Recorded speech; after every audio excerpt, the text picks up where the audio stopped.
केंद्र सरकार ने शिक्षा व्यवस्था में एक बड़े बदलाव का ऐलान किया है। शिक्षा मंत्रालय के मुताबिक अब कक्षा 5 और 8 में भी बच्चों को फेल किया जाएगा। कक्षा 5 और 8 की वार्षिक परीक्षा में फेल होने वाले छात्रों को 2 महीने के भीतर दोबारा परीक्षा में बैठने का अवसर दिया जाएगा। अगर इसमें भी असफल रहते हैं तो उन्हें फेल कर दिया जाएगा और दोबारा उसी क्लास में उन्हें पढ़ना पड़ेगा।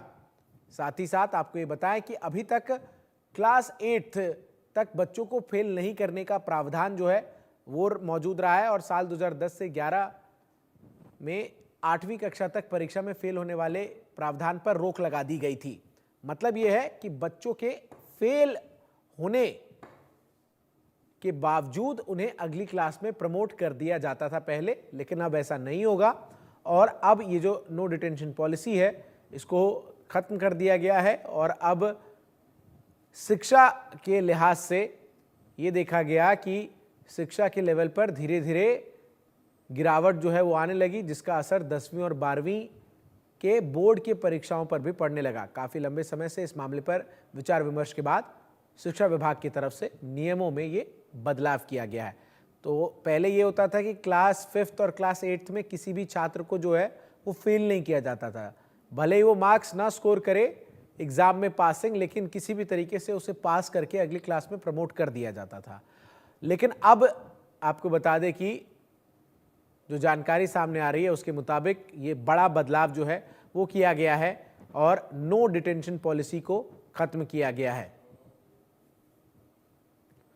मनोहर हमारे सहयोगी अधिक अपडेट्स के साथ जुड़ रहे हैं। मनोहर, शिक्षा मंत्रालय की तरफ से ये बड़े बदलाव की घोषणा की गई है।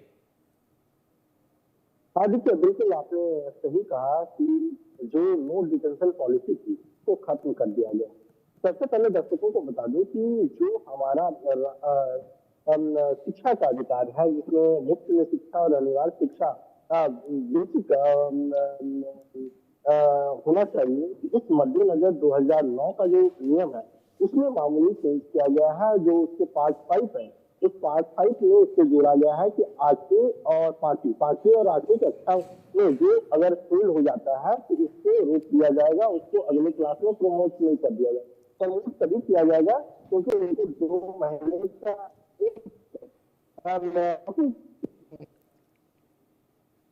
जी मनोहर। जाएगा। और दूसरी बात यह है कि इससे करीब 3000 स्कूल है, सरकारी स्कूल, केंद्रीय विद्यालय हो, एकलव्य हो या तमाम सरकारी स्कूल है, उससे इसका असर देखने को मिलेगा। लेकिन जो शिक्षा का सब्जेक्ट है वो राज्य सरकार का है। हालांकि अगर आप देखेंगे तो 2015 में जब बैठक हुई थी तो 28 राज्यों में से 23 राज्य ये इसे लेकर के सहमति थे कि नो डिटेंशन पॉलिसी को खत्म कर देना चाहिए और इसी बीच कुछ राज्यों ने इसको अपनाया भी। अभी फिलहाल अगर आप देखें इसका, जब इसका नोटिफिकेशन जारी हुआ है, इससे पहले कई राज्य हैं, चाहे दिल्ली की बात करें, मध्य प्रदेश की बात करें, गुजरात की बात करें, कई ऐसे राज्य हैं जहां पर नो डिटेंशन पॉलिसी लागू है।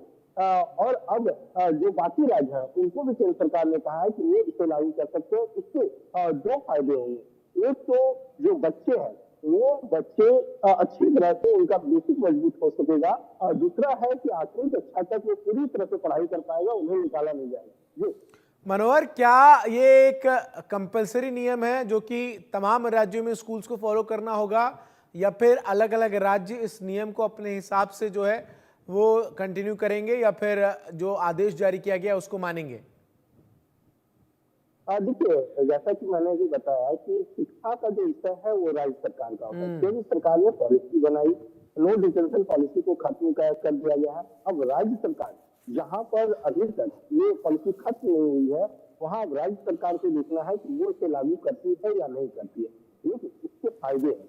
फायदे ये है कि हमने देखा कि कोरोना काल में जब बच्चे स्कूल नहीं जा पा रहे थे, उस दौरान उनकी भी पढ़ाई कमी, खास करके नर्सरी बच्चों की बात करें, प्राइमरी स्कूल के बच्चों की बात करें, हालांकि सबको इम्पैक्ट पड़ा, लेकिन सरकार यही कह रही है कि उन बच्चों को थोड़ी सी अगर और हम मेहनत करके उसको पढ़ाया जाए तो उसका भविष्य और बेहतर हो सकता है, वो एजुकेशन में और बढ़िया कर सकता है।